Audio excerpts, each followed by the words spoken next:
దేవరకొండ పట్టణంలో బీసీ సంక్షేమ సంఘం ఆధ్వర్యంలో స్వామి వివేకానంద 122వ వర్ధంతి వేడుకలు ఘనంగా జరిగాయి. ఆయన చిత్రపటానికి పూలమాలలు వేసి శ్రద్ధాంజలి ఘటించారు. ఈ సందర్భంగా బీసీ సంక్షేమ సంఘం రాష్ట్ర కార్యదర్శి సామాజికవేత్త డాక్టర్ చింతపల్లి శ్రీనివాస్ గౌడ్ మాట్లాడారు. దేవరకొండ పట్టణంలో బీసీ సంక్షేమ సంఘం ఆధ్వర్యంలో 122వ స్వామి వివేకానంద వర్ధంతి వేడుకలు ఘనంగా జరిగాయి. ఆయన చిత్రపటానికి పూలమాలలు వేసి శ్రద్ధాంజలి ఘటించారు. ఈ సందర్భంగా బీసీ సంక్షేమ సంఘం రాష్ట్ర కార్యదర్శి సామాజికవేత్త డాక్టర్ చింతపల్లి శ్రీనివాస్ గౌడ్ మాట్లాడుతూ స్వామి వివేకానంద ప్రపంచ దేశాలకు ఆదర్శమని, ఆయన చిన్న వయసులో ప్రపంచ దేశాలకు పరిచయమై యువతకు దిక్సూచిగా నిలిచారు. నేటి యువత అతనిని ఆదర్శంగా తీసుకొని శాంతియుతంగా ఉండాలి, చెడు అలవాటులకు బానిసలు కాకుండా దేశానికి సమాజానికి ఉపయోగపడే విధంగా ఉండాలని కోరారు. ఈ కార్యక్రమంలో బీసీ సంక్షేమ సంఘం నియోజకవర్గ ప్రధాన కార్యదర్శి చొల్లోటి భాస్కరాచారి, రిటైర్డ్ ఉద్యోగుల సంఘం అధ్యక్షులు అంకం చంద్రమౌళి, ముదిరాజ్ సంఘం పట్టణ అధ్యక్షులు రాసమల్ల నాగయ్య ముదిరాజ్, కూరెళ్ల కృష్ణమాచారి, చెరిపల్లి జయలక్ష్మి, ముసిని సత్యం, వనం శ్రీనివాసులు, గౌరోజు బ్రహ్మాచారి, కూరెళ్ల రామకృష్ణ, నేతాల వెంకటేష్ తదితరులు పాల్గొన్నారు.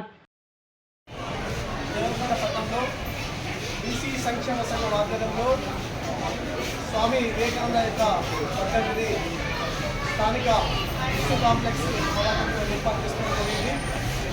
బీసీ సంక్షేమ సంఘంలో ఏర్పాటు చేసినటువంటి స్వామి వివేకానంద యొక్క వర్ధంతిలో పెద్దలు అంకం చంద్రమౌళి గారు, చొల్లేటి భాస్కరాచారి గారు, మహిళా అధ్యక్షురాలు చేపల్లి విజయలక్ష్మి గారు, అదేవిధంగా ముదిరాజ్ సంఘం అధ్యక్షులు నాగయ్య గారు, నేతాల వెంకటేష్ గారు, రామాచారి గారు, కూరెళ్ల కృష్ణాచారి గారు మరియు రామకృష్ణ గారు, ముస్లిం సత్యం, అదేవిధంగా ఈ కార్యక్రమంలో పాల్గొన్నటువంటి కూడా సామాజిక వర్ధంతి సందర్భంగా బీసీ సంక్షేమ సంఘం నుంచి శుభాకాంక్షలు చెప్తున్నాము. ఆయన వర్ధంతి సందర్భంగా ఆయన స్వామి వివేకానంద నేటి యువతకు ఆదర్శం.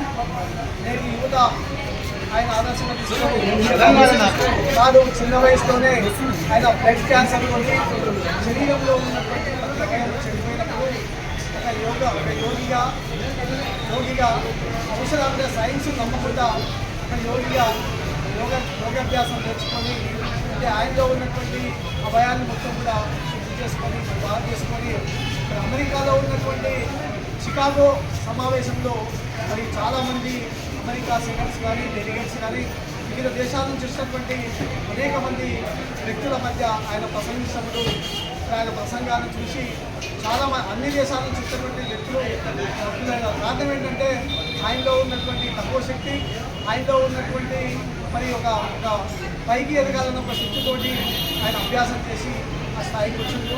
మరి చిన్న వయసులోనే మరి ప్రపంచ దేశాలకు పరిచయమై చిన్న వయసులోనే పరమదీక్షలు ఈరోజు ఆయన పరమదీక్షలకు మరి ఆయన చిన్న వయసులోనే 34-35 సంవత్సరాల్లో చనిపోయినప్పటికీ ఆ చిన్న వయసులోనే ప్రపంచ దేశాలకు పరిచయమైన వ్యక్తి, ప్రపంచ దేశాలకు పరిచయమై నేటి యువతకు ఆదర్శంగా ఉండి అనేక దేశాల్లో కానీ అనేక రాష్ట్రాల్లో కానీ ప్రపంచంలో కూడా ఆయన చరిత్రపుటంలో రాసి ఆయన ఒక వ్యక్తిమైనటువంటి వ్యక్తిగా చూసి మరి ఆయన ఆరాధించేటటువంటి పరిస్థితి వర్ధంతి కలిగి ఉంది. కాబట్టి నేటి యువత అందరూ కూడా స్వామి వివేకానంద చరిత్ర చదివి స్వామి వివేకానందకు ఆయన ఉన్నటువంటి మూలను ఆయన చరిత్ర తెలుసుకొని ఆయనకు ఆదర్శంగా చూసి నేటి యువత కానీ మరి సమాజంలో ఉన్నటువంటి సంఘ సేవలు కానీ సమాజంలో ఉన్నటువంటి విద్యార్థులు కానీ అందరూ కూడా ఏం చేయాలంటే